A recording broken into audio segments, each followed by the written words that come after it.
Oke, bismillahirrahmanirrahim. Assalamualaikum warahmatullahi wabarakatuh. Selamat malam sahabat, selamat berbahagia. Berkah, berkah, berlimpah, bahagia, damai, sejahtera lahir dan batin untuk semuanya.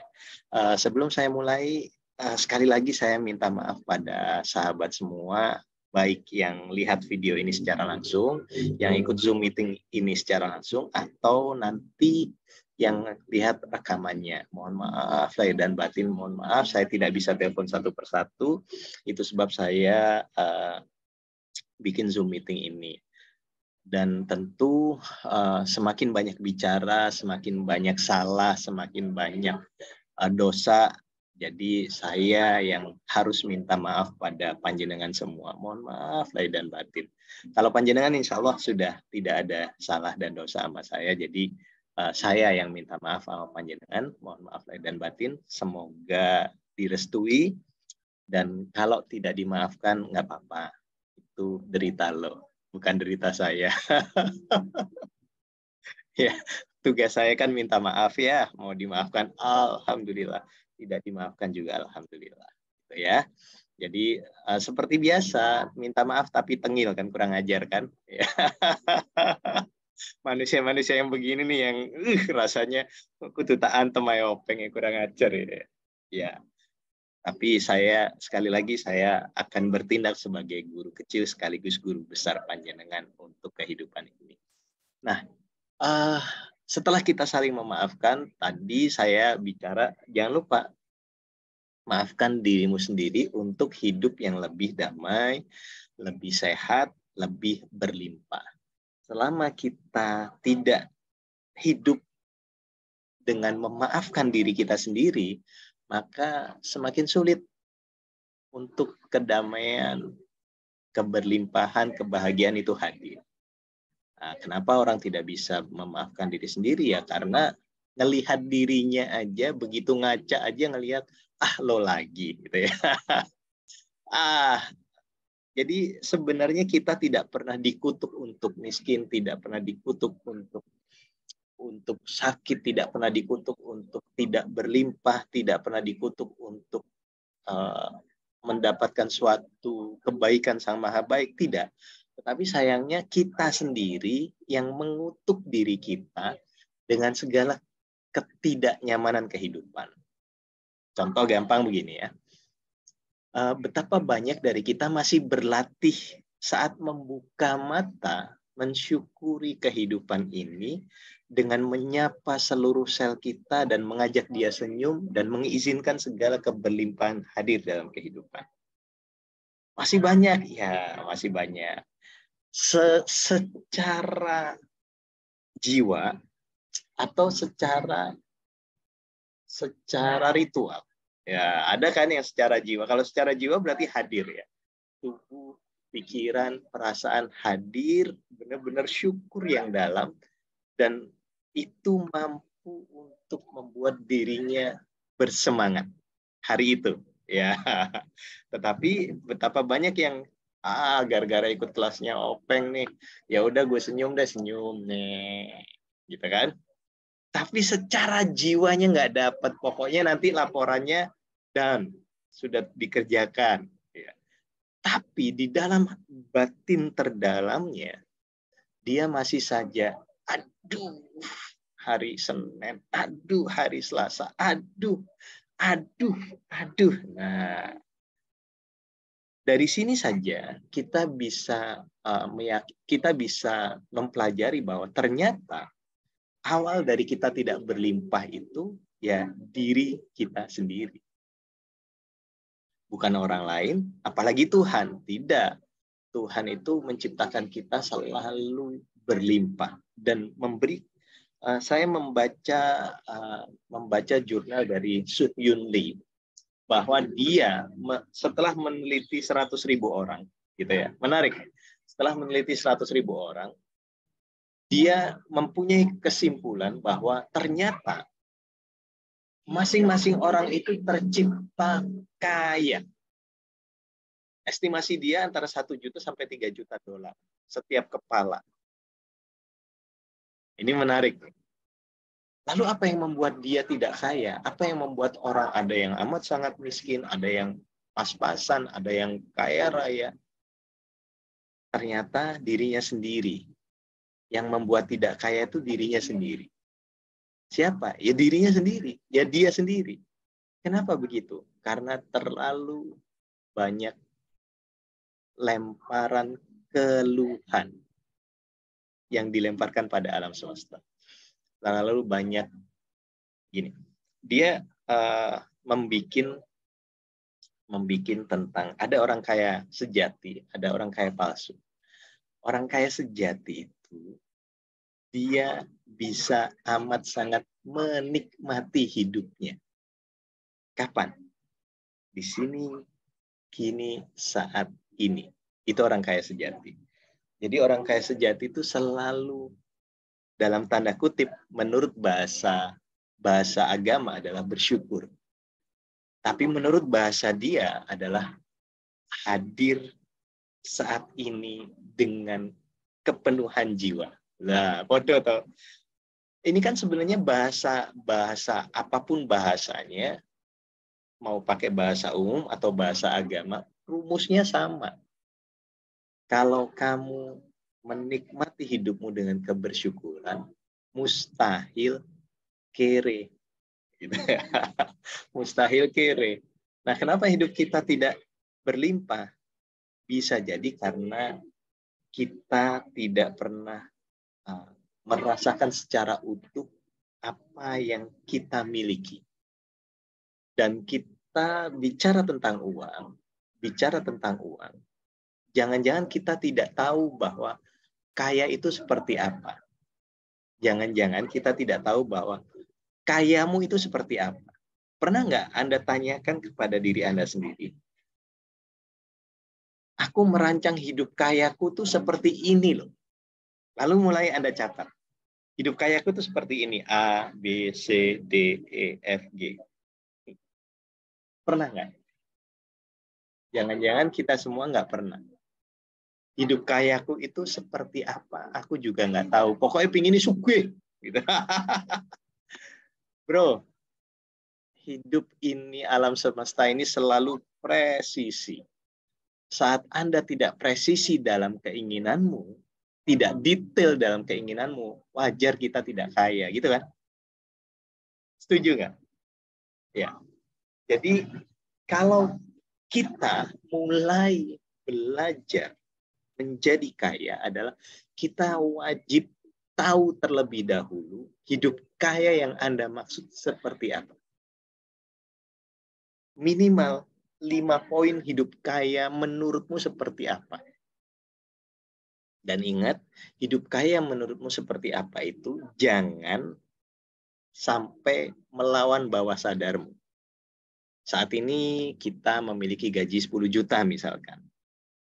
Lalu Anda bicara, hidup kayaku itu adalah memiliki uang 1 miliar. Nah, bawah sadarmu akan teriak, matamu. Apa nih toh ngimpi kok kegedean blok gitu loh. Bawah sadarmu loh yang bilang ya, bukan saya gitu. Makanya Anda akan berantem sama diri Anda sendiri dan itu sebab Anda tidak memaafkan diri. Jadi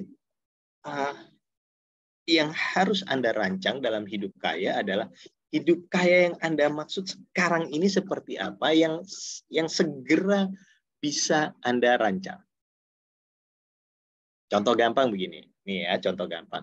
Oke, hidup kayaku adalah aku memiliki omset 2 miliar satu bulan. Karena biasanya omset saya 1 miliar, maka di 2 miliar ini masuk akal buat bawah sadar saya. Jadi, oke, deal, centang. Lalu, oke, hidup kaya kedua menurutku adalah aku tidak punya hutang lagi sepeser pun. Centang, masuk akal karena hutang 1 miliar, 2 miliar bisa lunas, apalagi cuma hutang puluhan juta. Oh, masuk akal. Hidup kaya ini. Hidup kaya ketiga, aku mampu mendouble jatah bagi orang tuaku dan mertuaku. Centang lagi, masuk akal. Karena masih double tuh masih 2 digit, masih masuk akal. Hidup kaya yang ketiga, yang keempat adalah aku mampu memberi insentif lebih banyak untuk karyawanku. Masuk akal. Hidup kaya berikutnya, menurut saya adalah saya ganti mobil terbaru. Masuk akal. Nah, itu loh hidup kaya yang harusnya Anda gampang sekali ucapkan. Ayo, siapa volunteer sekarang? Hidup kayamu sekarang seperti apa? 5 hal aja, jangan banyak-banyak. Mengkulak pelepotan. Jaminan mutu. Ayo, siapa yang volunteer yang mau? Ya kan? Melipir mundur kabeh ngene iki. Ngono kok njaluk suki to, cah. Piye, cah? Lah hidup kayamu aja belum dirancang. Lalu Anda setiap hari minta, ya Allah duit, ya Allah duit. Malaikatnya pusing. Kowe wae mendeskripsikan hidup kayamu seperti apa itu tidak detail, bro. Nah terus gimana aku mau ngasih rezeki ke kamu gitu loh. Ya sudah, karena rezekimu yang kamu butuhkan hanyalah segitu-segitu saja, maka setiap tahun, setiap bulan ya aku kasih kamu segitu-segitu saja. Paham nggak? Jadi siapa yang salah? Selama ini kita belum berlimpah rezeki. Anda atau Tuhan atau malaikatnya. Ya. Ayo volunteer, siapa yang mau ngomong? Para wani. Tidak ada yang salah dengan hidup kaya kita. Nggak ada yang salah. Benar-benar tidak ada yang salah. Semuanya benar adanya. Oke, Bapak, monggo silahkan. Ya, tadi Mas Sopeng jelaskan hidup kaya itu salah satunya misal omset saya 1 bulan 1 miliar atau rata-rata 1 miliar. Saya bilang kalau kaya itu adalah 2 miliar. Itu satu itu aja dari 5 poin tadi yang menurut saya nggak ada dalam ranah itu gitu loh. Jadi kalau saya masuk ke ranah itu, sementara saya kan bukan pengusaha Mas Sopeng, saya pendapatan tetap bulanan. Ya, jadi seolah-olah kalau melebihi dari apa yang saya dapat setiap bulan dari kantor, itu ya tadi Mas Sopeng bilang diketawain sama alam bawah sadar. Lo ngimpi apa? Sadar, minum dong. Nah, gitu.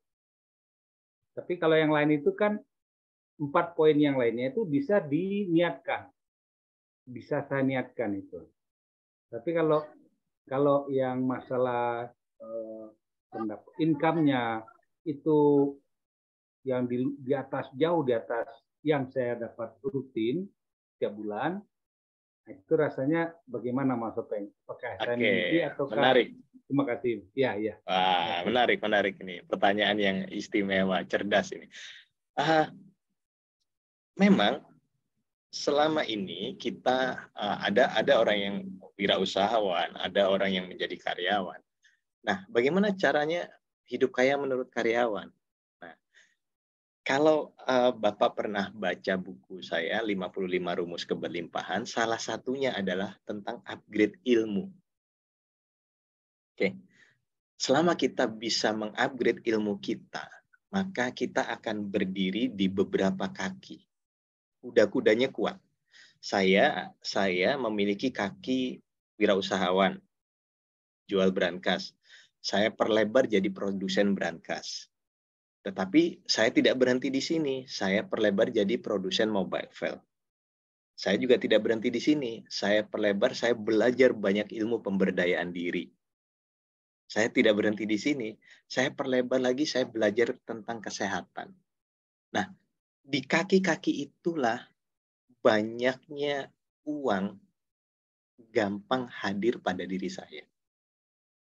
Selama kita monoton dalam hidup, lalu kita hanya membatasi rezeki itu datang dari apa yang saya karyakan saat ini, maka susah. Gitu. Susah. Jadi, tugas kita dalam memperlebar rezeki atau kaya saya seperti apa adalah salah satunya adalah pelajari banyak ilmu. Contoh gampang, kita bisa mempelajari bahasa dengan cepat. Lalu kita mulai membuat konten atau kita apa yang passion kita dalam hidup. Nah, kebanyakan dari kita kebanyakan ya Pak, dalam hidup ini kita bekerja tidak sesuai passion kita. Kebanyakan loh, kebanyakan. Maka saat kita bekerja tidak sesuai passion kita, kita akan stuck di situ saja. Dan akhirnya kita tidak bisa memiliki produk yang amat sangat istimewa. Gitu. Saat kita bekerja, contoh gampang deh, saya dulu di tahun sekarang 2013, di tahun 2010, berarti 13 tahun yang lalu, saya masih bekerja, Pak. Tetapi saya sadar bahwa saya adalah manusia yang keinginannya banyak, butuhnya banyak. Anak saya butuh susu, anak saya sudah 3 saat itu. Anak saya masih 2 saat itu. Tapi saya berpikir bahwa anak saya benar-benar butuh susu yang susunya tidak murah. Gaji saya saat itu, saya supervisor regional Jawa Timur. Pakai dasi, tapi 2,5 gaji saya cuman. Gitu. Beda sedikit sama UMR, tapi kemana-mana pakai dasi. Apa yang bisa saya lakukan? Saya banyak belajar tentang ilmu. Keahlian saya tentang komputer saya perdalam. Keahlian saya tentang internet saya perdalam. Keahlian saya tentang hal lain saya perdalam. Mana sih kira-kira yang bisa menjadi jalan rezeki? Ternyata dalam pembelajaran itu saya diberikan satu jalan rezeki, yaitu tentang internet marketing. Di tahun 2011 saya bakar kapal, akhirnya sampai saat ini saya jadi wirausahawan. Gitu, Pak. Nah, saat ini berarti tugas Bapak dan teman-teman yang masih berkarya adalah memperbanyak ilmu, memperbanyak sudut pandang. Saat kita pantas, maka kita akan diberi keberlimpahan, min haitsu la yahtasib. Nah, tapi tentu tidak dari itu saja.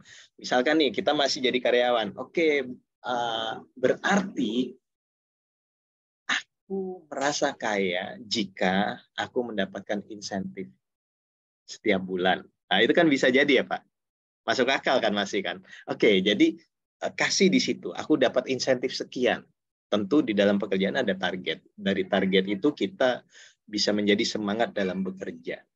Nah, yang paling penting sebenarnya adalah kalau kita tahu target kaya kita, maka kita akan semangat mengejar. Setuju nggak, Pak? Iya, tapi kalau kita nggak tahu target kaya kita mau semangat gimana ya? Udah begini-begini aja deh. Nanti deh nunggu ada orang yang ngajak obyekan gitu.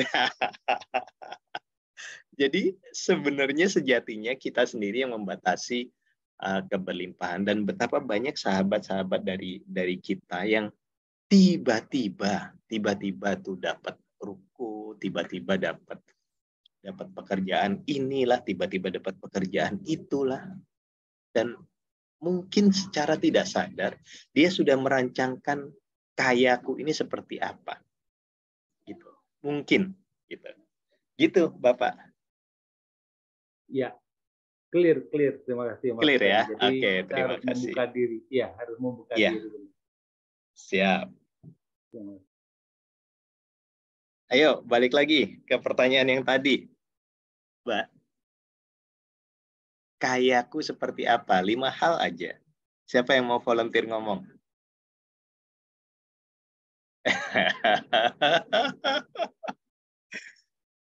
Tidak harus sama seperti saya loh ya. Bebas mau ngomong apa aja, bebas. 5 hal aja.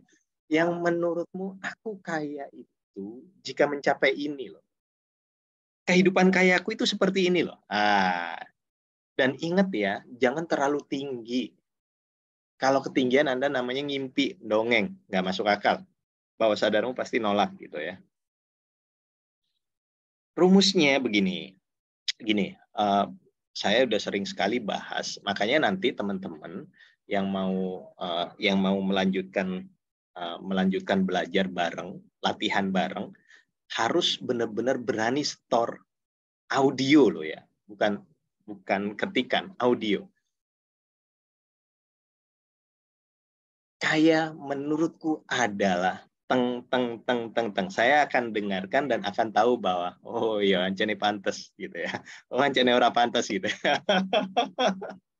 gitu. Nah, kalau nggak setor ya berarti kan kita nggak lanjut kelasnya ya, gitu.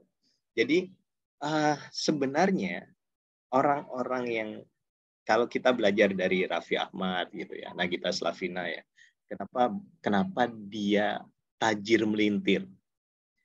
Yang saya amati bukan karena dia artis, bukan karena dia wirausahawan, bukan karena uh, dia memang terlahir kaya, tidak. Yang saya amati adalah saat dia mengeluarkan uang, dia tidak pernah merasa kekurangan uang. Saat itu dia hadir di sini, kini saat ini, meskipun mungkin beliau tidak sadari, ya, tetapi beliau mengeluarkan uang secara sukacita dan malah niatnya memberkahi, niatnya memberlimpahi. Ada cuplikan menarik waktu si Gigi belanja apa tuh? Belanja camilan ditanya sama berapa ini? Oh enggak, Kak Gigi gratis. Nah, mentalnya pembelajarannya adalah dia nggak mau. Enggak, jangan, saya beli, kan minta gratisan. Berapa? Dihitung kan sama si kasirnya ini. 100 kalau nggak salah 100, lupa saya tepatnya 108.000 atau 109.000. Dibayarlah dengan duit 200.000. Terus dikembaliin ke Gigi. Kak, ini kembaliannya. Enggak, ambil aja. Males gue bawa receh, ribet gitu. Ini pembelajaran yang istimewa bahwa duit 91.000 bagi seorang yang kaya sejati adalah receh. Mentalnya benar-benar udah kebentuk kaya, makanya duit ngintil gampang. Nah, bagi kita kadangkala yang harusnya kita memang belum sampai di sana. Saya juga belum sampai di sana. Saya kalau cuma 10.000, 20.000, 30.000 saya lepas gampang sekali. Itu mental saya. Tapi bagi yang belum punya mental kaya seperti itu, jangan tunggu duit 100, 500, 1.000, 2.000. Kita nggak kaya-kaya gitu loh. Kalau kita nungguin duit itu kita nggak kaya-kaya. Jadinya mental kita mental kapan berbaginya nih gitu ya. Kadang-kadang kan kita butuh banget untuk ingat ya, ada rumus uang kaget. Benar nggak? Kita butuh memberi dia uang kaget. Saat kita beli, kita kasih breng. Nah, ini kan kaget. Kaget bagi dia menggetarkan pintu langit. Dan wajar kita berlimpah. Nah, hal-hal seperti ini loh yang butuh kita latih nanti. Latihannya bareng-bareng secara masif. Kalau latihan sendiri ini nggak ada yang nguatin. Aduh, ya memang aku kere. Ya sudah, aku tercipta memang kere. Lalu Anda belajar sendiri, menulis buku syukur. Aku kaya, aku kaya, aku kaya. Stres, bos. Anda memprogram diri Anda dengan buku syukur setiap hari, setiap pagi, malam. Stres. Dan itu yang saya praktekkan. Dan ternyata zong. Kenapa zong? Ya karena akhirnya jadi balik lagi secara ritual. Ini cuma buat ritual biasa. Nah, karena kita belajar kaya dengan esensial, maka kita nulisnya tidak setiap hari. Kapan? Saat Anda berdaya. Ya. Saat Anda berdaya, Anda tulis, aduh, aku punya uang yang bisa buat bayar sekolah anak-anak. Berarti kan momen by momen kan. Nggak setiap hari kita paksa kan. Gitu ya. Paham ya? Nanti yang begitu-begitu deh yang kita latih. Fokus pada apa yang kita miliki. Beri energi kebahagiaan. Beri energi syukur. Beri energi keberlimpahan. Dari ujung kaki sampai ujung kepala baru lepas. Nah, selama ini kan kita pakai persneling gigi misalkan 1. Hidup kita ngeden. Gitu kan. Nah, mulai belajar untuk ganti persneling gigi lebih tinggi. Gigi 2, gigi 3 itu kan lebih ringan ya. Bagaimana cara mengganti persneling gigi? Ya itu tadi. Saat ini Anda mulai lihat semua barang yang Anda punya, dengan gembira, dengan penuh syukur, dengan penuh rasa terima kasih pada Tuhan. Oh iya ya, selama ini ternyata aku ini sudah berlimpah. Meskipun hanya punya 10.000-10.000-nya, syukurin. Ya, meskipun hanya punya 100.000-100.000-nya, syukurin. Dengan syukur yang dari ujung rambut sampai ujung kaki itu yang akan mengundang berkah dalam hidupmu. Tapi kalau Anda lihat duit 100.000 dengan kesedihan, jancuk kari 1.000 lah, Anda menutup pintu rezeki lagi. Goblok dipelihara. Ya. Karena gini loh, sahabat nih ya. Nih, renungi kata-kata saya. Tetapi tentu saya juga masih berlatih ya. Memang banyak ngomong ini susah memang. Karena latihannya juga kontak. Kita sibuk merancang masa depan yang suram. Contoh gampang, kita hanya punya 100.000. Atau enggak deh, misalkan saya deh. Di blur. Misalkan saya. Begitu. Kopi. Boleh. Mana? Di meja dalam. Diambil.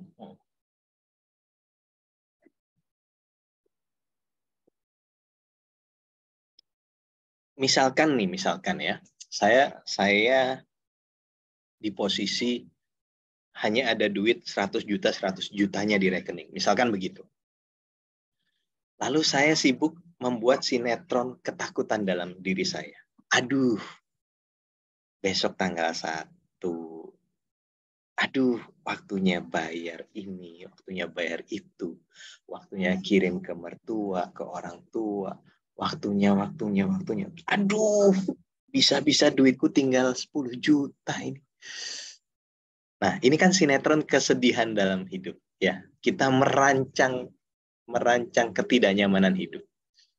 Kita lupa bahwa bisa jadi besok tiba-tiba Sang Maha Baik ngasih kita duit 1 miliar, kan bisa jadi. Min haitsu la yahtasib loh kita bicaranya. Kenapa kita lebih suka fokus pada yang brengsek atau yang nggak nyaman daripada fokus kepada yang nyaman? Kita kenapa fokus kepada lubang kesusahan daripada fokus pada keyakinan pada Tuhan? Sujiwo Tejo bilang kan, kamu itu cemas besok makan apa, besok nggak punya duit, itu sudah menghina Tuhan. Ya, saya 44 tahun, alhamdulillah makan ya sehari minimal 1 kali. Nggak pernah sehari pun dilalui tanpa makan kecuali puasa ya. Berarti saat saya meremehkan Tuhan dengan mengacau pikiran saya, dengan mengakses kecemasan,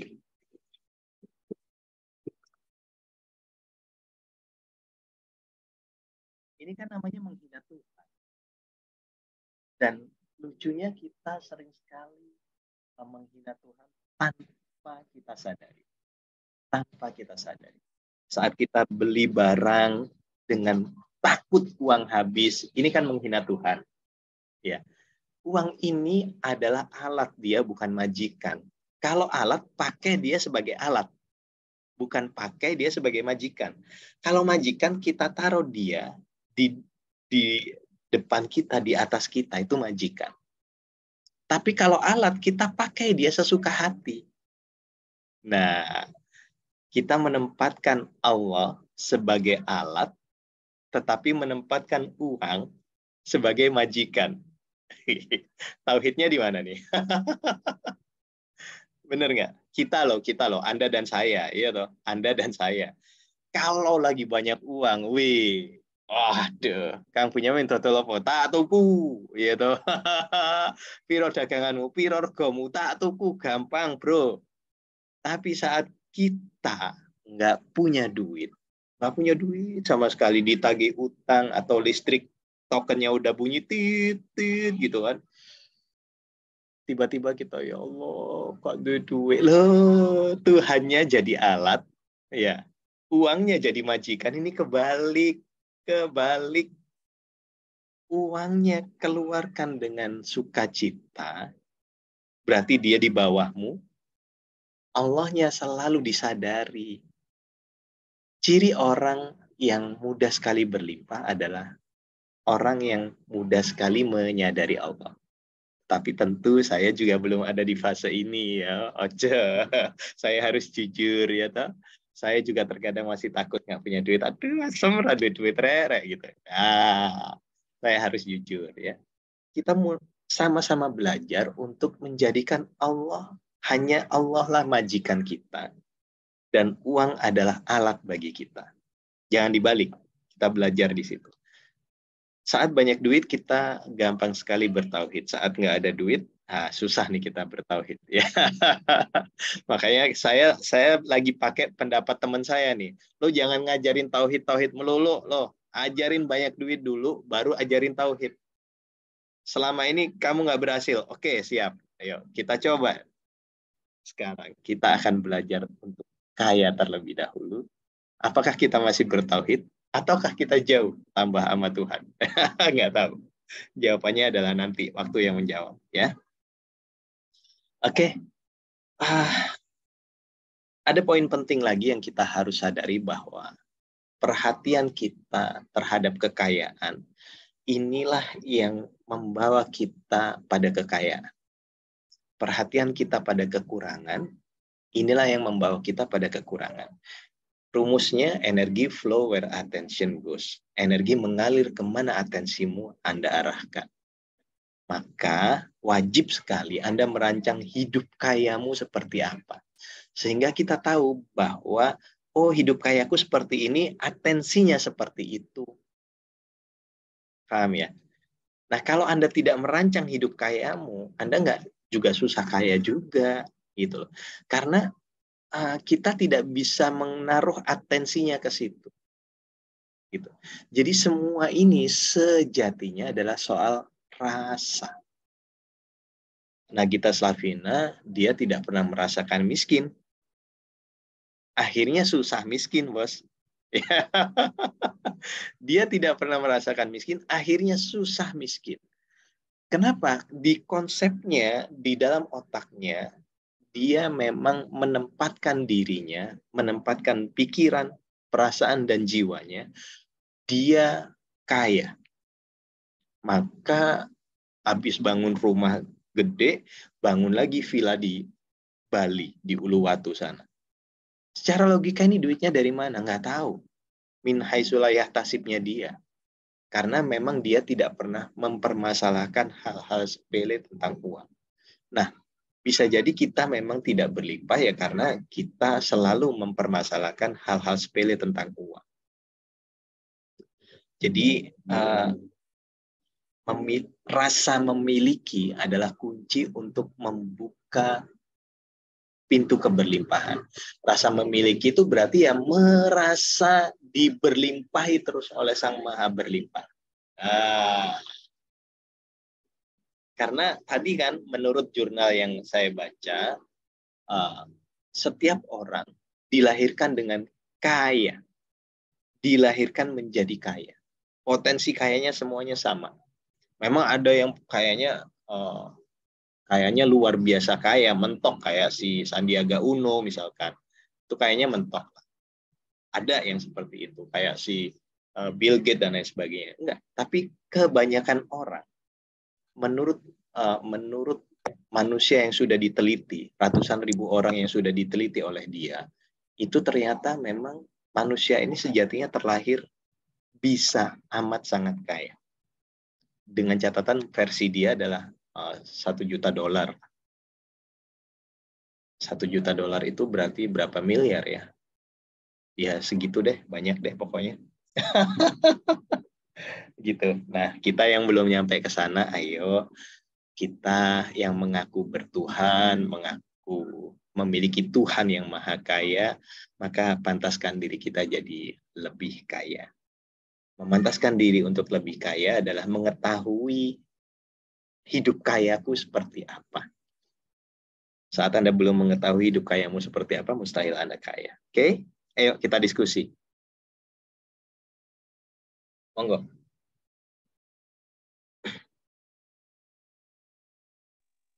Assalamualaikum Mas Openg. Sebelumnya mohon maaf lahir dan batin ya untuk Mas Openg dan bapak-bapak, ibu-ibu semuanya. Waalaikumsalam. Mohon maaf lahir dan batin. Ya. Oke. Ada 2 pertanyaan. Yang pertama, tadi dijelaskan ada kaki-kaki ya. Perlebar untuk misalkan penghasilan dan sebagainya. Nah, saya ketemu guru katanya gini, kalau mau jadi kaya, itu fokus pada satu pekerjaan gitu. Atau fokus pada satu usaha.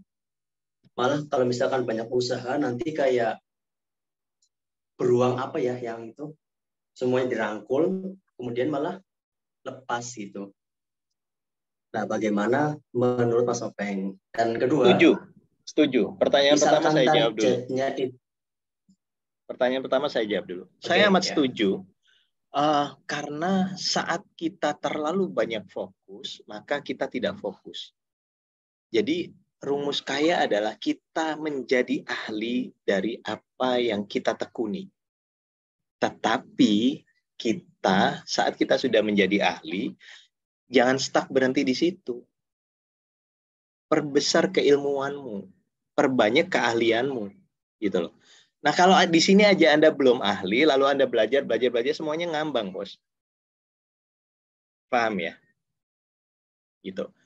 Anda seorang accounting, Anda jago banget secara accounting. Jago. Lalu Anda kan berpikir ini, kalau aku cuman berhenti sebagai accounting, maka aku akan berhenti di sini juga. Lalu Anda berpikir bagaimana caranya untuk banyak berbagi kepada orang lain. Oke, Anda mulai belajar nge-vlog, Anda mulai belajar memberikan ilmu pada orang lain, Anda mulai belajar cara menggunakan YouTube, cara menggunakan Instagram, cara menggunakan TikTok. Itu kan memperlebar kakimu, bos. Paham nggak? Iya. Oh, berarti sampai ahli dulu gitu ya? Sampai nah, ahli, iyalah. terus baru ahli yang lain. Okay. Belum ahli di satu bidang, terus Anda mau begini begitu, sama seperti aku ahli dalam bangun rumah gitu ya. Tapi Anda cuma bisa ngecat, tapi Anda bilangnya ahli ke orang lain. Begitu disuruh bangun rumah, cuma Anda diem aja. Tuh ngapain? Nunggu bangunannya jadi. Nanti aku chatin. Tuh, ya matamu, cok. Ya kak ngono, kan gitu toh. Iya toh. Ini goblok kemelinti lah gitu loh. Maksudnya, Anda ahli dulu dalam satu bidang yang Anda sukai, lalu mulai kembangkan diri Anda gitu loh. Nah, orang sekarang ini ahli juga belum, lalu kebanyakan main game. Ini aja, ngeliatin berita aja, ngeliatin Twitter aja.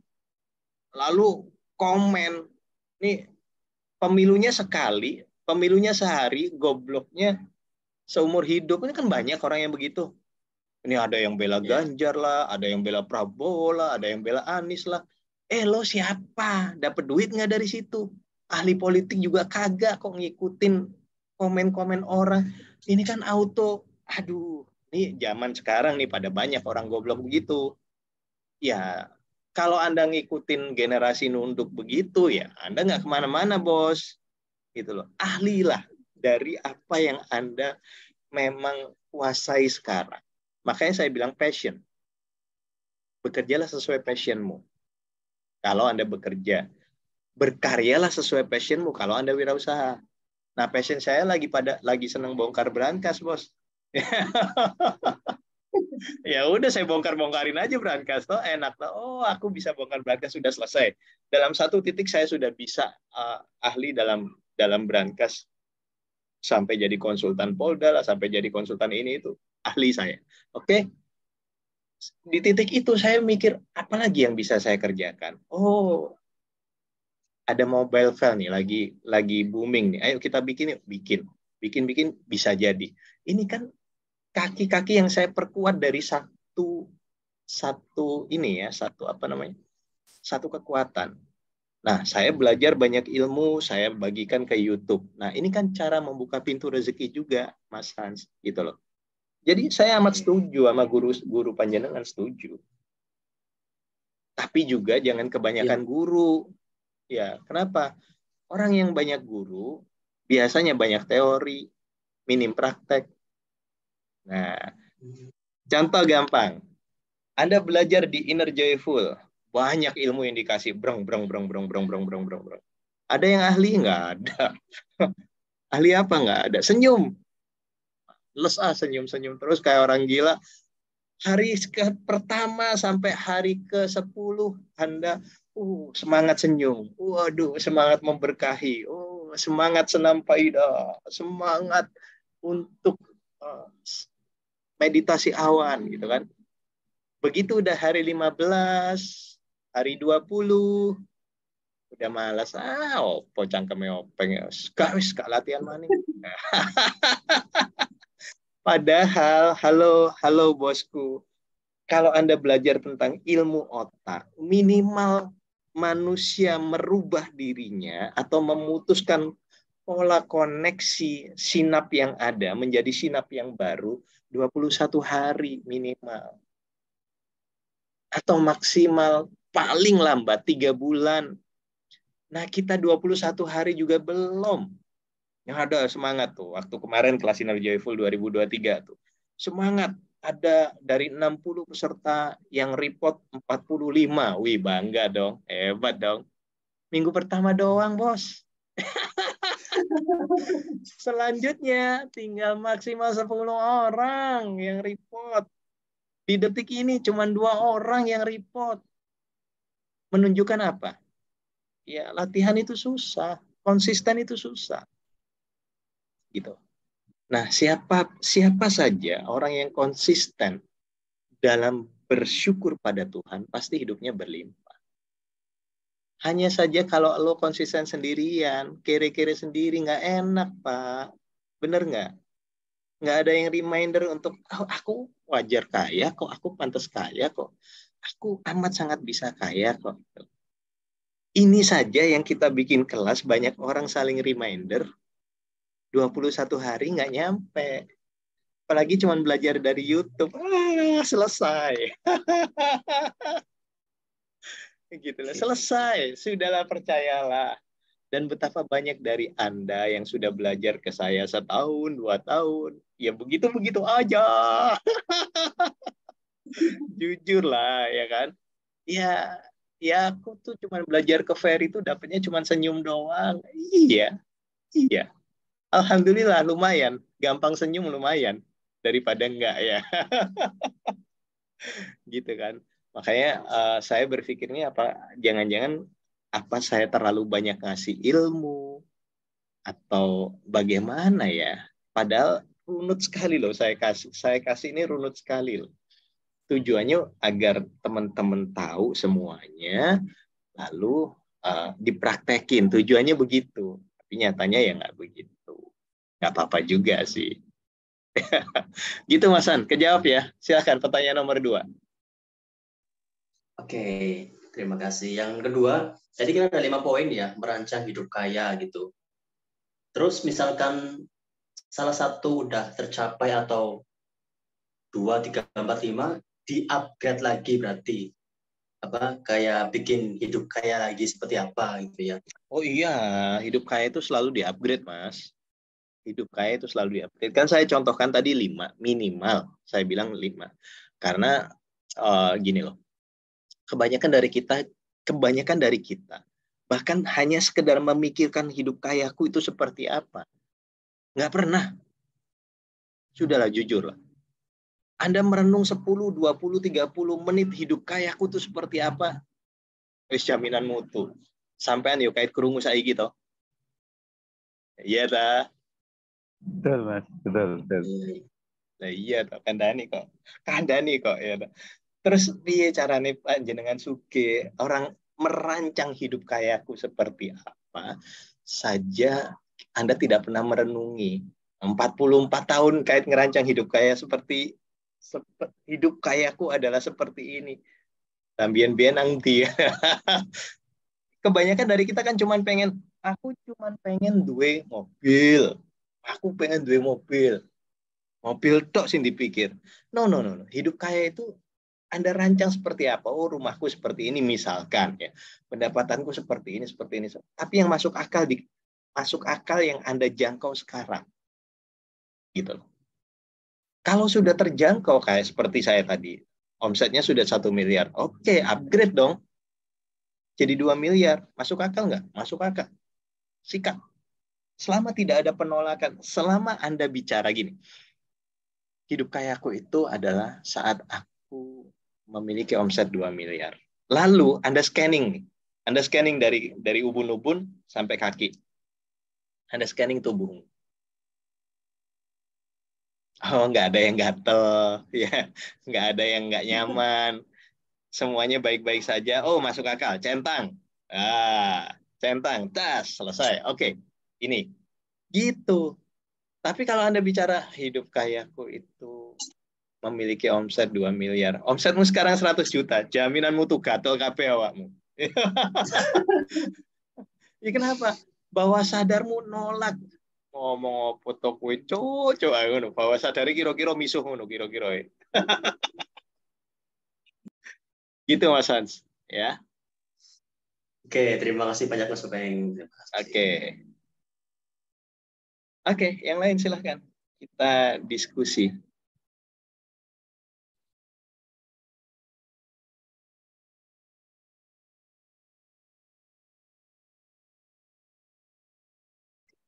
Monggo.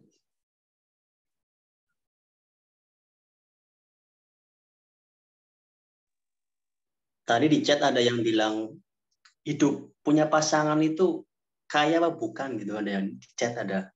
Oh ya, salah satu hidup kaya itu kalau aku memiliki pasangan. Itu betul. Betul.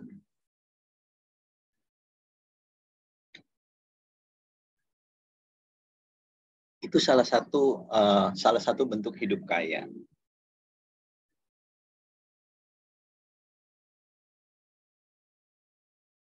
Ada ya yang ngechat ya? Coba saya baca dulu. Mana sih?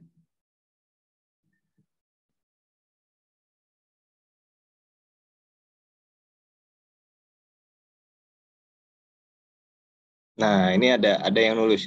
Hidup kayaku bisa bersedekah, bisa bantu orang lain, bisa tercukupi apa yang diinginkan, bisa ibadah dengan lebih baik, dan bisa bagi-bagi rezeki. Iki tutu hidup kaya. Iki tutu hidup kaya. Hidup ngambang. Ya, namanya hidup kaya itu detail. Saya bilang detail. Detail berarti ada nilainya. Bersedekah berapa sebulannya.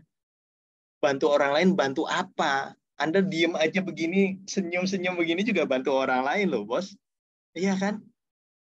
Ya, bisa tercukupi apa yang inginkan. Nggak bisa. Manusia ini terlalu banyak keinginan, Bu. Nggak bisa. Ini bukan hidup kaya, ini hidup ngayal.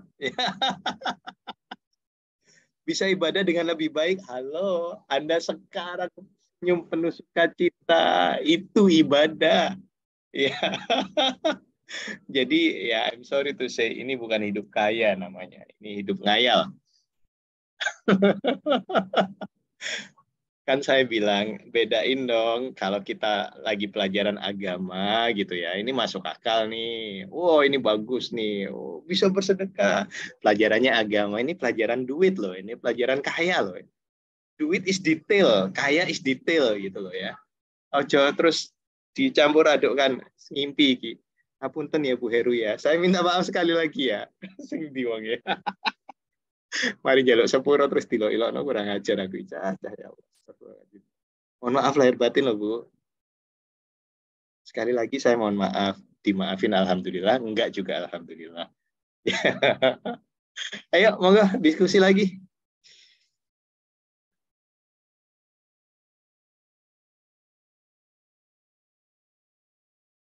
Ini ya. Rumus kaya adalah rumus kaya. Internetnya nggak stabil.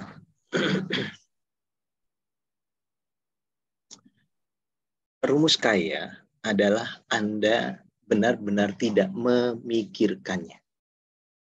Maksudnya bagaimana? Maksudnya adalah saat Anda bicara bahwa duit hadir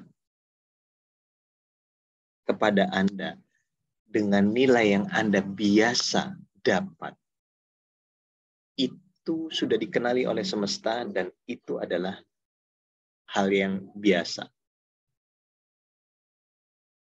Nah, kaya itu seperti itulah kira-kira. Jadi, apa-apa yang Anda tidak lagi ragukan kepada alam semesta, maka dia akan mudah sekali hadir dalam kehidupan Anda. Sebagai seorang karyawan, Anda mendapatkan gaji 10 juta sebulan, Anda tidak meragukan lagi bahwa hal itu tidak mungkin terjadi dalam kehidupanmu, ya Anda akan tercukupi seperti itu. Gitu. Nah, tetapi saat Anda meragukan itunya terjadi, meragukan hal itu tidak terjadi, maka itu akan sulit. Gini ya, analoginya begini deh. Gelas nggak ada ya. Oke. Anggap aja ini gelas, lalu ini adalah sumber rezekinya. Saat saya menuangkan air ini ke dalam gelas ini, mudah sekali dianya terisi dengan penuh. Oke, mudah sekali dianya terisi dengan penuh. Tetapi saat saya menuangkan ini, lalu gelas ini sibuk dengan kerumitan, penuh nggak kira-kira? Malah bisa jadi tidak terisi sama sekali. Nah, inilah bentuk gelas ini tadi adalah bentuk pikiran kita, bentuk perasaan kita. Saat kita tidak lagi takut atas jatah rezeki yang sudah kita yakini itu pasti dapat dalam kehidupan kita. Contoh saya misalkan, saya yakin bahwa dalam 1 bulan saya minimal dapat 200 juta. Maka saya tidak meragukannya. Gelas saya diam, pikiran saya diam, perasaan saya diam. Dia terisi dengan mudah. Selama saya mulai meragukannya, gelas saya mulai goyang. Goyangnya mulai sedikit. Maka nilai 200 jutanya nggak sampai. Turun jadi 150, turun jadi 100 juta. Oke. Saya akan merusak takaran rezeki saya, takaran keberlimpahan saya. Jika saya lebih banyak goyang pikirannya, ketakutannya lebih banyak saya akses, kecemasannya lebih akses. Itu 10 juta motor, bro. Dan sejatinya kita saat berlimpah itu hanya butuh diamnya pikiran, perasaan dalam meragukan kekayaan hadir dalam kehidupan. Gak paham Kak? Mudeng, Pak. Mudeng alhamdulillah, orang mudeng alhamdulillah. Gitu. Gitu ya.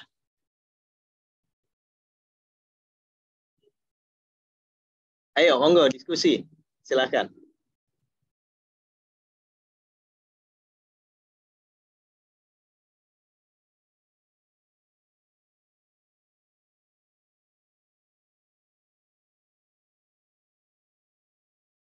Nah, nanti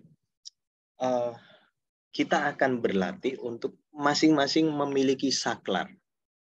Memiliki saklar kaya. Saklar kaya itu tergantung ya. Ini sebagai anchoring. Saat Anda misalkan saklar kaya saya seperti ini. Saklar kaya mode on. Di saat saya menepuk seperti ini, maka kedamaian, ketenangan, keberlimpahan hadir sekarang juga. Ini saya latih. Jadi saat saya mau keluar rumah, mau nego ke customer, mau presentasi ke customer, mau ke perusahaan, mau ke customer perorangan, saya akan menyalakan saklar kaya saya. Oke, jalan. Nah, saat sudah menyalakan, jangan dimatikan, bos. Saat sudah dinyalakan, jangan dimatikan. Ini maintain terus. Kalau bisa maintain seharian penuh. Udah jalan. Namanya saklar, nggak usah yang rumit-rumit ya. Nanti saklar Anda harus begini dulu. Yo, kak popo, goblok aja. Iya kan? Yo kak popo, tapi yo goblok aja gitu loh. Namanya saklar kan, namanya saklar lampu tuh gitu. Terserah Anda mau di mana aja, mau di sini boleh, di mana aja boleh gitu. Tapi ini kan sebagai sebuah isyarat bagi tubuh Anda. Tubuh, pikiran, perasaan bahwa saat Anda menyalakan saklar kaya Anda, maka rezeki keberlimpahan hadir dengan mudah. Gitu. Nah, nanti kita akan ada tuh di apa namanya? Di latihan berikutnya ya, latihan-latihan yang akan kita jalani mungkin 40 hari lagi ya, karena kan minimal 21 hari sampai 3 bulan baru Anda bisa dapat manfaat. Jadi minimal 40 hari kita latihan bareng untuk memiliki ya untuk kaya lah ya, kaya menurutmu lah ya, gitu ya. Oke. Ayo, monggo. Ada yang mau diskusi atau bertanya? Assalamualaikum, Mas Ferry. Waalaikumsalam warahmatullahi wabarakatuh. Mbak Dina, suara nih. Maaf. Oh iya, oke. Batin, Mohon maaf lahir batin, Mbak Dina. Matur nuwun. Terima Jadi kasih. ini saya dulu kan ikut Mas Ferry ini udah lama. Tapi dulu itu ya samalah kayak Bu Heru rada mudeng gitulah. Mudeng-mudeng ya keri gini, akhirnya paham. Jadi sekarang yang diomongkan Mas Ferry langsung nangkep, oh ini maksudnya seperti itu. Tapi yang saya rasakan Mas, ini kan kayak kekayaan ini kan kayak biasanya orang itu see to believe, believe to see. Jadi nonton dulu duitnya ono lagi percaya. Atau kita langsung percaya nggak ya, itu kan seperti itu bedanya dulu saya dan sekarang. Jadi saya ya percaya aja, yakin sama Allah, karena kita punya Allah, ternyata apa yang kita yakini ini dapat kesampaian benar di hati gitu. Dan ini saya rasakan, saya itu seringnya, saya dulu bisnis ya, istilahnya kayak gitulah pokoknya. Tapi sekarang karena saya udah tinggal di Jakarta bersama suami saya, jadi fokus ke keluarga. Sebagai ibu rumah tangga, lalu apa yang saya lakukan untuk saya menarik kekayaan ini gitu. Jadi hari-hari saya ini bersyukurnya itu alhamdulillah semenjak belajar Pak Mas Ferry, walaupun belum sempurna ya, ada kekurangan ya Mas, terus terang aja, tapi insya Allah alhamdulillah bersyukur itu hampir setiap hari, apapun saya syukurin. Terus misalkan copy paste ini saya selalu lakukan.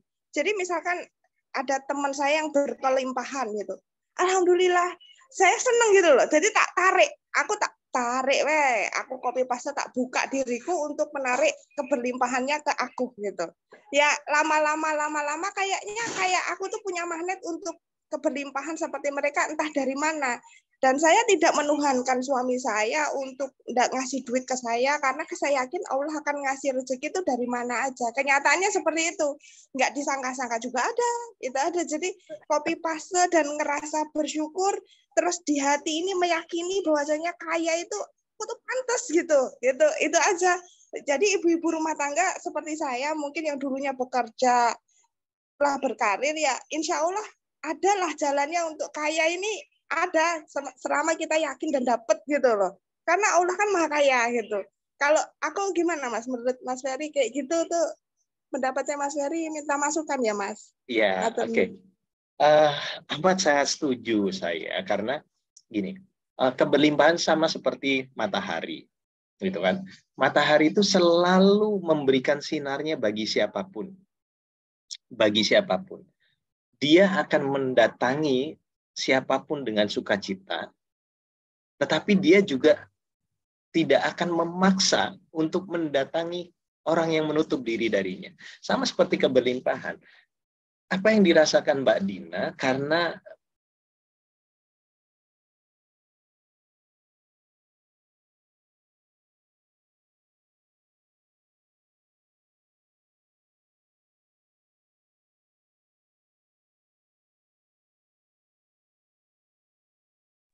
tes.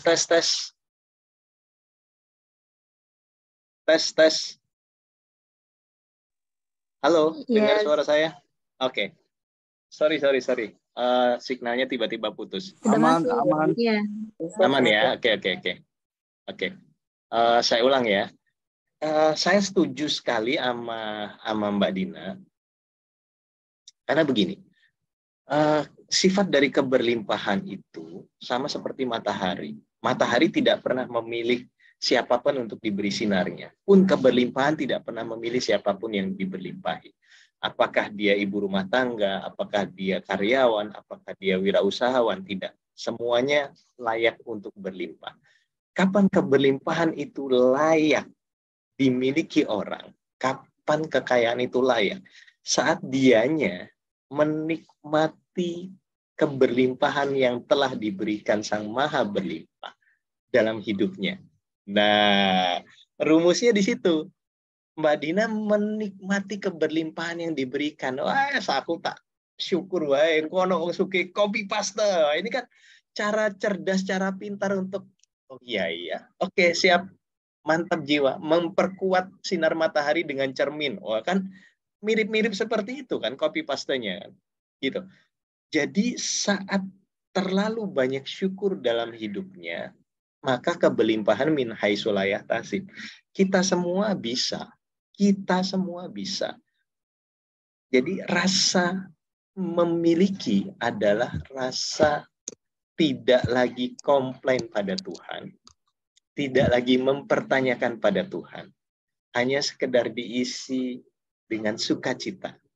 Nah, sukacita itu yang akhirnya menarik energi flow where attention goes. Ya wajar lah ibu rumah tangga banyak duit, wajar, ya kan?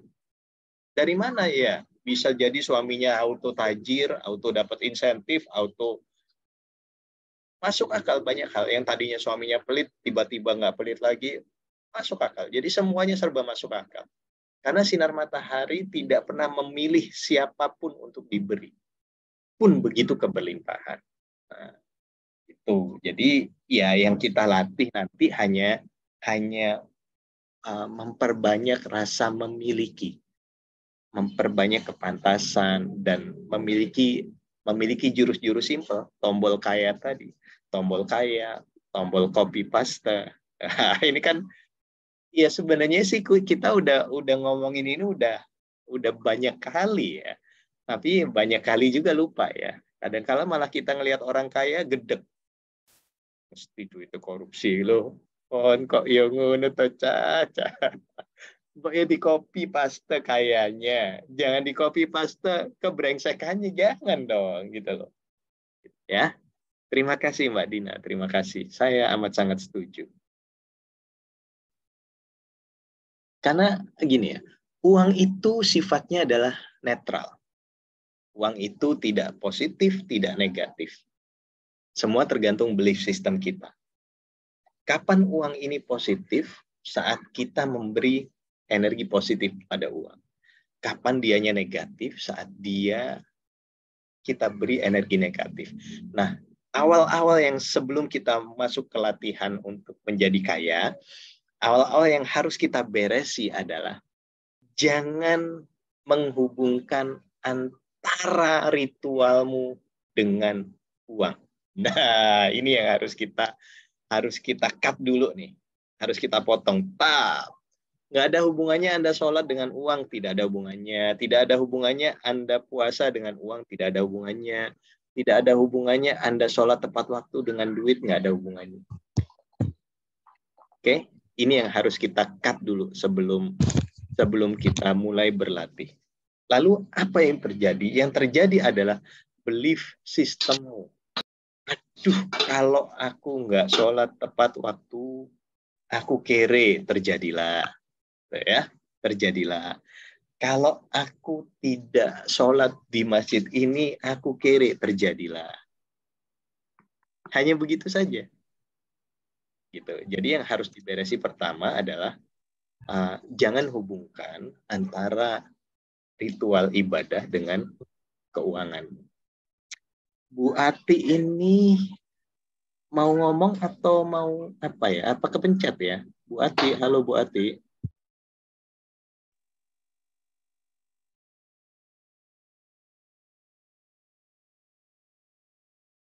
Oke, ayo yang lain yang mau sharing atau diskusi silahkan.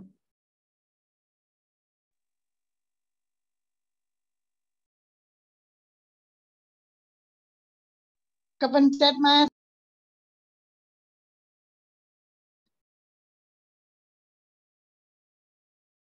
Monggo, yang lain silakan.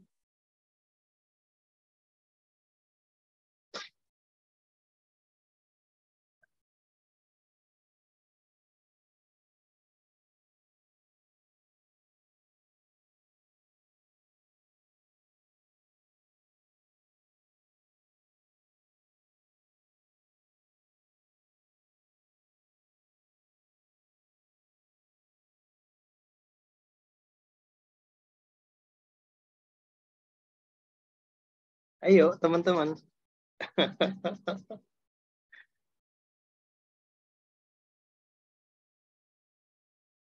Salah satu rumus yang akan kita pakai nanti saat kita berlatih bersama adalah ayo kita pakai kacamata kaya, gitu ya. Jangan pakai kacamata miskin. Kacamata miskin adalah melihat segala sesuatu dengan penilaian miskin. Orang-orang kaya, dia akan membelanjakan uangnya dengan sukacita, betul nggak? Orang-orang kaya, dia akan membeli segala sesuatu dengan ya udah beli aja. Oh, bermanfaat bagi dia, kasih, bermanfaatin. Oh, niatnya berlimpahi. Nah, itu yang dilakukan oleh saya dan istri. Jadi setiap membeli segala sesuatu, kita berniat memberlimpahi. Maka wajar jika kehidupan perekonomian saya baik-baik saja. Nah, sedangkan orang miskin, dia melihat segala sesuatu dalam bentuk kemiskinan. Wah, kalau begini nanti. Nah, ini sebenarnya kan kita hanya butuh merubah sudut pandang saja. Setuju nggak? Kayak gini ya. Kemarin saya pernah ngomong, ada seorang dalam suatu kerajaan, sang raja ini memiliki anak yang sedang sakit. Dan sakitnya aneh sekali. Lalu ada seorang manusia suci datang ke kerajaan itu. Dia bilang, sama manusia suci bicara begini. Untuk anakmu cepat sembuh, perbanyak dia melihat hijau-hijauan. Itu. Lalu tiba-tiba sang raja memerintahkan seluruh kerajaannya dicat hijau. Dan apa yang terjadi? Ya, si anak dari raja ini sembuh. Ya, anak dari raja ini sembuh. Tetapi yang sakit mendadak ribuan masyarakatnya sakit. Kenapa? Karena tidak ada warna lain yang dilihat oleh masyarakatnya kecuali warna hijau. Nah, berarti seharusnya bukan semuanya dicat menjadi hijau. Hanya hal yang paling gampang adalah si anak pakaiin kacamata hijau. Mendadak dia bisa melihat semuanya berwarna hijau. Dan mendadak dia gampang sekali mendapat kesehatan dan kesembuhan. Terjadilah begitu saat manusia suci datang kembali ke kerajaan itu. Dia bingung. Sang manusia suci ini bingung. Loh. Kok hijau semua? Bahkan pohon pun dicat hijau. Kenapa ini? Sang raja mengundangnya, lalu bicara terima kasih dan lain sebagainya. Sang manusia suci bicara, lo raja tapi kok bego sih gitu. Nah, pun begitu dalam kehidupan kita. Sering sekali kita melihat segala sesuatu ini dari sudut pandang kemiskinan. Maka kita akan susah sekali untuk beranjak menjadi kaya. Nah, berarti ada 2 jurus yang akan kita lakukan, yaitu aktifkan saklar kayamu dan pakai kacamata keberlimpahan. Banyak jurus-jurus yang akan kita lakukan nanti.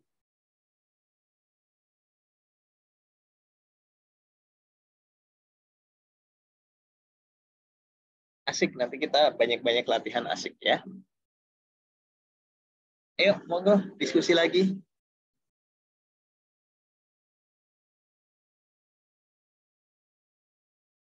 Silahkan.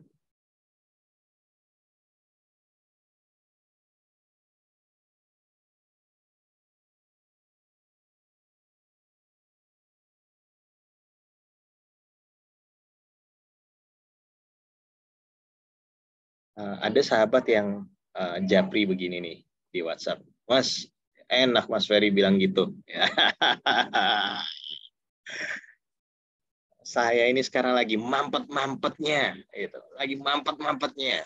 Nggak ada duit sama sekali. Mas Ferry bilang kaya gampang, kaya gampang, kaya gampang. Untung orang ditambahi matamu suwe. Saya bilang, gini saya jawab ya. Segala sesuatu yang berhenti. Anggaplah kekayaan itu seperti sebuah jalan. Atau anggaplah kekayaan itu seperti mobil yang sedang tersendat di jalan tol. Saat Anda tersendat di jalan tol, sabar. Sabar. Sabar. Tetap saja sukacita, tetap saja gembira. Iya toh. Tetap saja enjoy, nikmati. Karena Anda mengutuk dalam kemacetan percuma. Iya toh. Anda mengeluh dalam kemacetan tambah belangsak. Sabar. Sabar.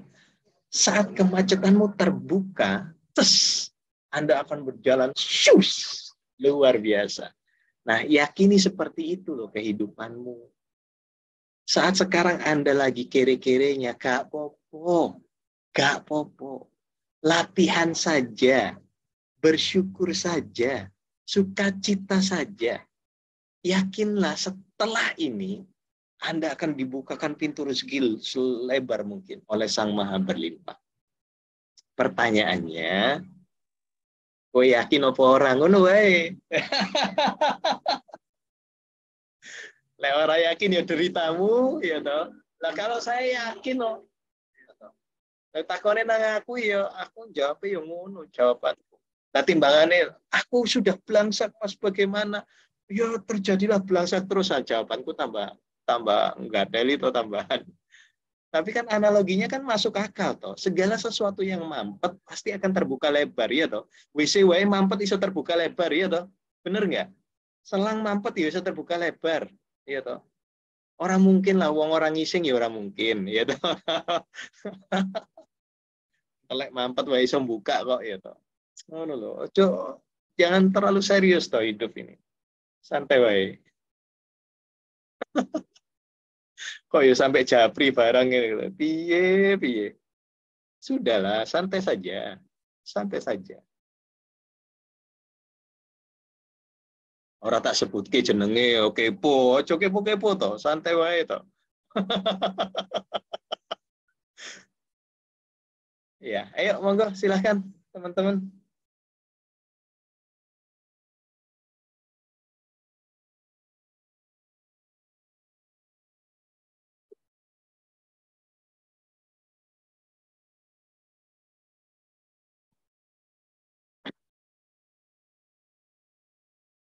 Ada yang mau didiskusikan? Kalau nggak ada, saya sudahi. Ya, ada?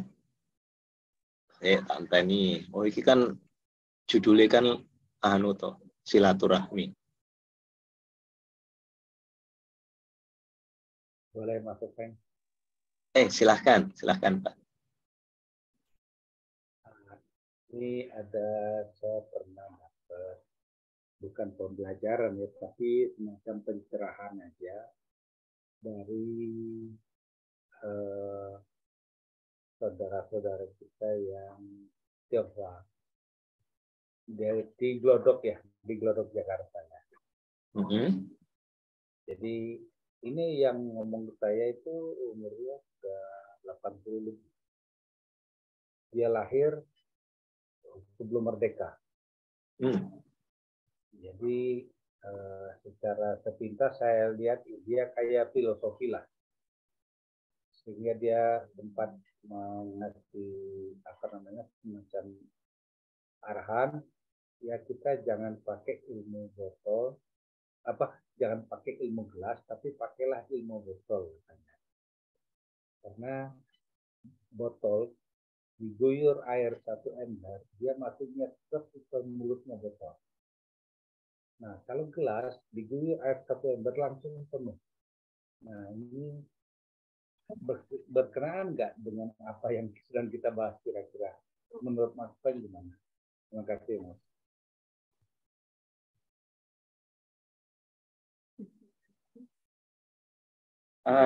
Jujur saya tidak paham, Pak, atas atas yang beliau ucapkan. Jadilah botol, jangan jadi gelas. Nah, ini jujur saya belum nangkep apa esensi dari perkataan beliau. Maksudnya ilmu botol itu masuknya susah, sedikit-sedikit, keluarnya juga susah, sedikit-sedikit, walaupun kita kuncangin botolnya itu nggak kepengen. Tetapi kalau ilmu gelas, gelas masuknya gampang, keluarnya dimiringin aja udah tumpah semua aja. Nah, itu filosofinya bagaimana itu? Secara kerezekian, rezeki itu hadirnya gampang dan keluarnya juga wajib gampang. Secara kerezekian dan gini, ini menarik nih kita bicara nih. Ada orang kaya palsu, ada orang kaya sejati. Ya, orang kaya palsu itu adalah dia orang yang kaya secara uang, tapi dia tidak menikmati uangnya. Ya, orang yang tidak menikmati uangnya itu ya orang yang selalu merasa kurang, sibuk menabung terus. Saya kenal orang seperti itu. Tabungannya banyak, Pak. Tabungannya banyak. Beliau teman ayah saya dan saya tidak sebut nama ya. Dan kebetulan beliau juga sudah meninggal. Saat hidup itu sama-sama, karena teman ayah saya sama-sama pegawai negeri, tapi beliau wirausahawan. Juragan, bukan juragan sih sebenarnya. Dia orang yang selalu perhitungan tentang uang, sangat perhitungan sekali. Tetapi hidupnya benar-benar ngenes. Gitu. Kenapa? Karena saya pernah ditunjukkan sama ayah saya kehidupan berapa banyak jumlah duit beliau. Saat itu jumlah duit beliau tahun 93 itu di rekeningnya ada 280 juta. Di satu rekeningnya tahun 93 itu. Mungkin sekarang setara 2 miliar kali ya. Tapi setiap malam minggu atau setiap minggu pagi datang ke rumah ayah saya untuk sekedar minta makan gratis. Ayah saya sampai bingung, ini orang duit banyak, kenapa lo kesini minta makan gratis dia? Dan dia harusnya memiliki potensi untuk naik mobil yang mewah saat itu, tapi dia memilih nebeng. Meninggalnya beliau tahun lebih dahulu beliau daripada ayah saya. Ayah saya bicara sampai begini, Peng, kamu jadi orang, jangan terlalu perhitungan. Nikmati apa yang diberikan Tuhan dalam hidupmu. Jangan sampai seperti beliau.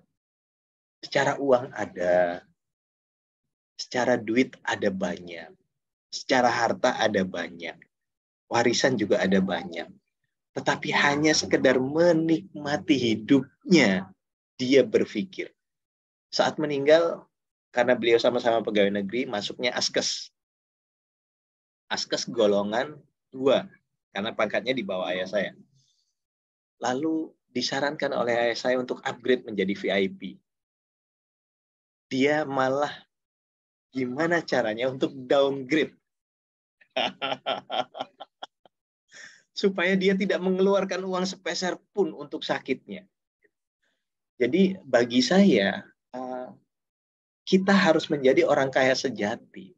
Orang kaya sejati adalah kita mampu menikmati apa yang diberikan Tuhan dalam kehidupan kita. Nah, orang kaya palsu adalah orang yang sibuk mengumpulkan uang, tetapi lupa menikmatinya. Aku itu cuma pengen nginep di hotel itu, tapi gimana caranya supaya gue dapat gratisan? Aduh, mengenaskan. Ya. Nah, betapa banyak dari kita menjadi orang kaya palsu. Duit ada, tapi lupa cara menikmatinya gitu loh. Nah, makanya saya nggak paham tadi analogi botol dan gelas. Kalau saya lebih memilih gelas. Karena sinar matahari terus keberlimpahan ini terus hadir kapanpun, dimanapun, saat apapun juga.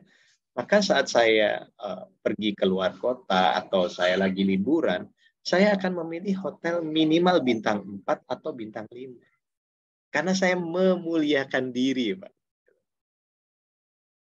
Kalau saya memilih hotel bintang 2, bintang 3, amat jauh lebih murah daripada hotel bintang 5 sehari 1,2, 1,5 gitu kan. Hotel bintang 2, bintang 3 cuma 200.000, 300.000. Kita dapat 2 kamar. Tapi karena saya tipikal orang yang memuliakan diri saya dan memuliakan jiwa serta belajar menjadi orang kaya sejati, maka saya memilih yang kedua. Gitu, Pak Maswar. Kita belajar menjadi orang kaya sejati, bukan belajar menjadi orang kaya palsu. Ya, clear. Terima kasih, clear, ya. Ya. Oke, terima kasih, Pak. Gitu. Nah, ini yang menarik ya. Makanya, ayolah, belajar kaya itu adalah belajar menikmati hidup. Saat kita ahli dalam menikmati hidup, namanya menikmati hidup itu bukan kita menjadi boros, tidak. Tetapi kita memiliki signal. Nah, signal ini nanti yang akan menjawab. Misalkan kita menginginkan segala sesuatu. Kita latih juga itu. Saya biasanya akan menempelkan tangan saya ke timus. Gitu kan? Lagi butuh nggak? Beli 1 atau beli 2? Oh, beli 2. Oke, beli 2. Bayar? Bayar. Di saat di sini ada kegemuruhan, nggak saya bayar, Pak. Karena berarti bahwa sadar saya sedang tidak menginginkan, dan ini bentuk pemborosan. Tetapi berapapun, contoh kayak kemarin, saya lagi bangun pabrik kan, maksudnya pabriknya saya perbaiki bagus, saya bikinkan kantor yang layak gitu kan. Lalu kantornya lagi sedang butuh lemari es. Daripada saya bilang ke istri saya, daripada kita beli lemari es baru untuk pabrik yang jarang sekali dipakai, lemari es yang ada di rumah taruh sana. Lalu kita beli lemari es baru. Mulai saya berdiskusi dengan istri saya, lemari es seperti apa yang kita inginkan. Saat saya melihat banyak lemari es, saya tanya, saya pakai jurus begini kan, tanya, ini. Istri saya kekeh, pingin yang, jangan terlalu besar lah, jangan yang ini aja, ini berlebihan dan lain sebagainya. Tapi secara bawah sadar saya karena niatnya memuliakan, saya memilih lemari es yang gede sekalian. Gede sekalian, yang bukaan 2 begini, yang 2 pintu, yang gede. Sekalian. Bentuknya memuliakan jiwa. Nggak apa-apa juga kok. Ternyata nggak bermasalah kok. Aman-aman saja. Dan alhamdulillah itu menjadi anchoring saat saya melihat lemari es itu. Saya menjadi suka. Dan ya gampang lah. Duit. Pertama penyimpanannya lebih besar gitu kan. Kedua saat melihat itu dengan sukacita dan merasa, oh iya aku kaya kok. Nah, betapa banyak dari kita tidak melakukan itu. Lebih memilih menghemat. Aku pilih yang kecil aja, kan nyimpannya kecil. Iya, selama tempatmu kecil ya, duitmu kecil, bos. Itu sih, Pak. Jadi, ya kita belajarnya menjadi orang kaya sejati. Gitu. Ini tapi versi ya, Pak. Versi saya ya, sudut pandang saya ya. Sesuai dengan apa yang saya pelajari, apa yang saya praktekkan, dan belajar dari banyak guru. Gitu, Pak Mas. Jadi hidup kaya itu memantaskan diri, belajar menghargai diri, tapi bukan boros gitu ya maksudnya. Bukan. Boros itu adalah membeli segala sesuatu dengan ego. Itu boros. Tetapi saat kita bertanya pada jiwa kita, ini loh, ya sudah lakukan. Lakukan. Karena saat kita, contoh ya, saya akhirnya baru tahu. Saya ini pengguna kaos belel. Pengguna baju belel. Saya nyaman banget sama baju murah. Baju gocap, ya kan, 20.000, 30.000, 50.000, nyaman banget. Aman banget. Baju pun begitu, nyaman banget. Karena mentalnya kere, Pak. Dulu ya. Tapi entah kenapa, istri saya tuh nggak suka kalau baju saya murah. Nggak suka. Dia selalu membelikan kaos itu minimal gope. 500.000 khas papis itu kan 500.000. Kalau beliin saya sepatu 1 juta, 1,5 juta, 2 juta gitu. Saya sampai gede-gede, Mam, ini duit aku kasih untuk Bunda memuliakan dirimu sendiri. Kenapa untuk memuliakan suamimu? Saya baru tahu jawabannya saat diskusi beberapa waktu yang lalu. Gini loh ya, kalau aku ngelihat kamu kusem, gitu, aku melihat suami yang kere, gitu. Gitu. Tapi saat kamu memakai sepatu mahal, celana mahal, baju mahal, jam mahal, aku meyakini bahwa suamiku kaya. Dan terjadilah gitu. Oh, di situ toh. Menarik kan? Menarik kan? Jadi sejatinya kita ini hanya sekedar butuh untuk memantaskan diri. Saya udah punya jam smartwatch ini banyak, Pak. Ada yang harga 300, 600, 800, 1,5, sampai dibeliin yang terbaru ini 3 juta. Buat apa coba? Kan sepertinya pemborosan, tetapi tidak. Karena balik lagi, setiap istri saya ngelihat saya pakai jam yang diberi kado sama dia. Nah kan, pantas kan? Suami gue pantas kaya banget deh. Jamnya aja udah 3 juta gitu. Bukan untuk memamerkan kepada orang lain, tidak. Tetapi untuk mendoakan saya. Nah akhirnya saya bisa gampang sekali berbagi jam ke ini, selesai. Deal. Nggak ada yang terbuang gitu. Gitu, Pak Maswar. Paham ya, Pak? Iya, paham. Nah, ini diskusi lagi aja. Iya, silakan. Kita memuliakan diri kita. Sekarang ini lagi viral itu hedon. Itu bagaimana? Kalau hedon itu kan bukan dalam rangka memuliakan diri, dia memuliakan ego. Beda dong. Gini, saya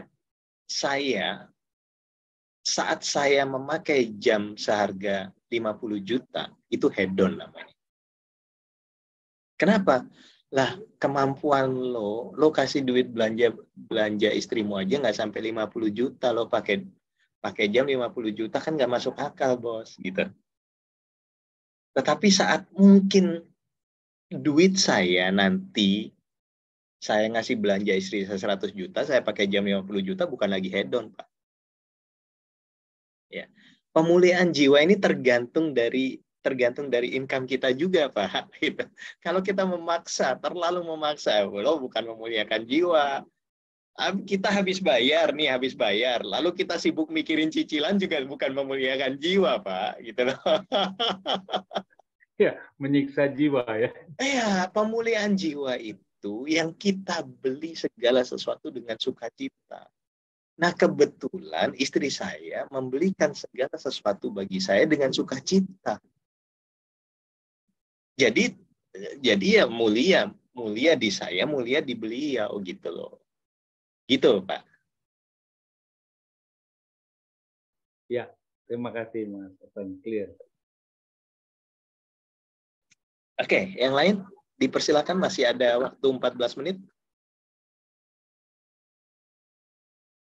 Kang Bunyamin ngantuk, Cah.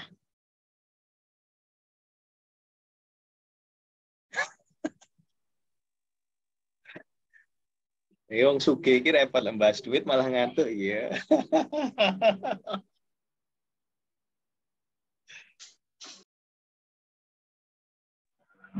Loh, ini kabar gembira loh, Gus. Oh, kabar gembira ya. Bulan depan ini utang saya, iya, bulan depan ini utang saya lunas loh, Gus. Wah, alhamdulillah. Semangat. Semangat ya, kandani kok. Wong suge iki ngantuk aneh. Alhamdulillah. Seneng dengarnya, seneng. Mantap jiwa kan.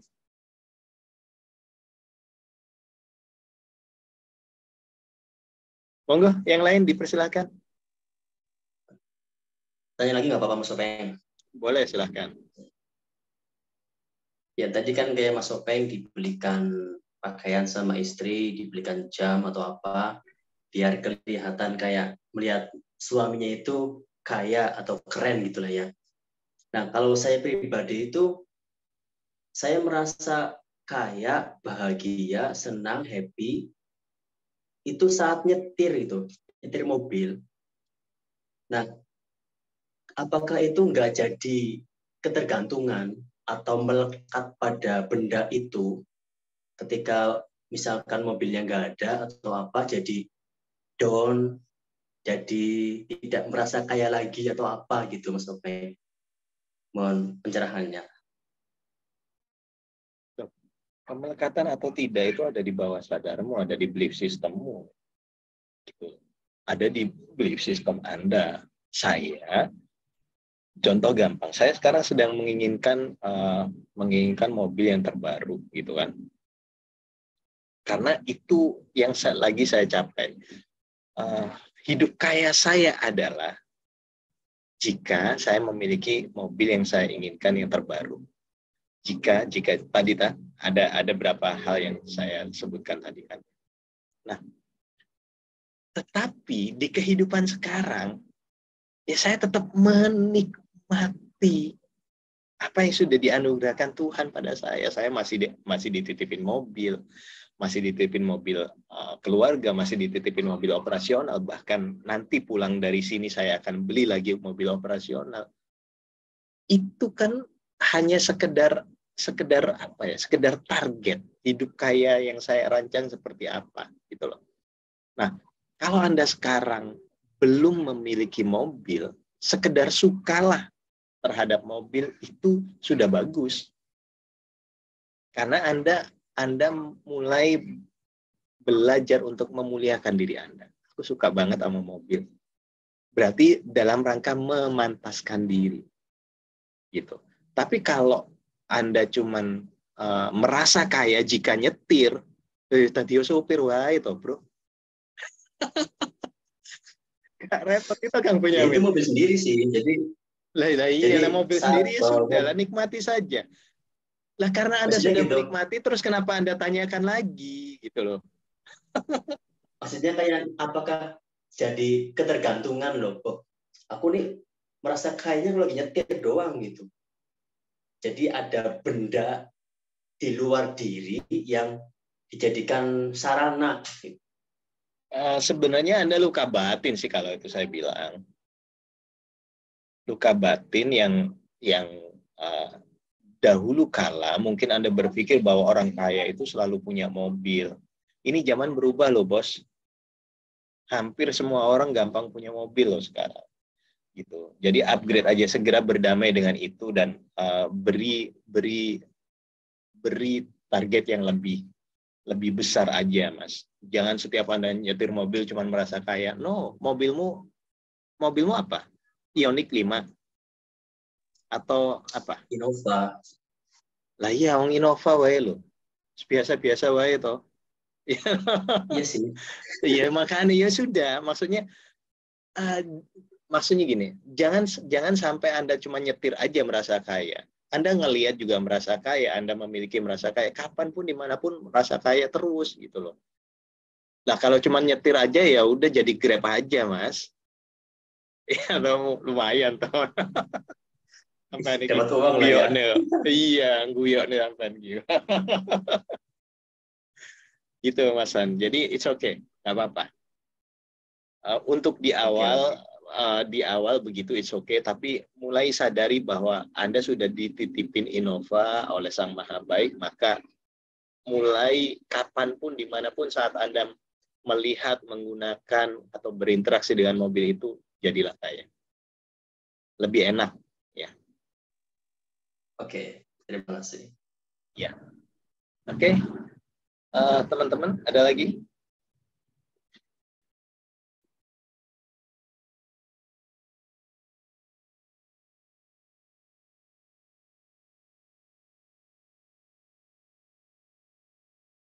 Kalau nggak ada, kita sudahi ya teman-teman ya, karena tidak ada yang mau didiskusikan lagi. Oke, alhamdulillah sudah berlangsung tentang silaturahim online ya. Mohon maaf lahir dan batin untuk semuanya. Selalu ingat rumusnya, selalu bahagia, selalu damai, sejahtera lahir dan batin.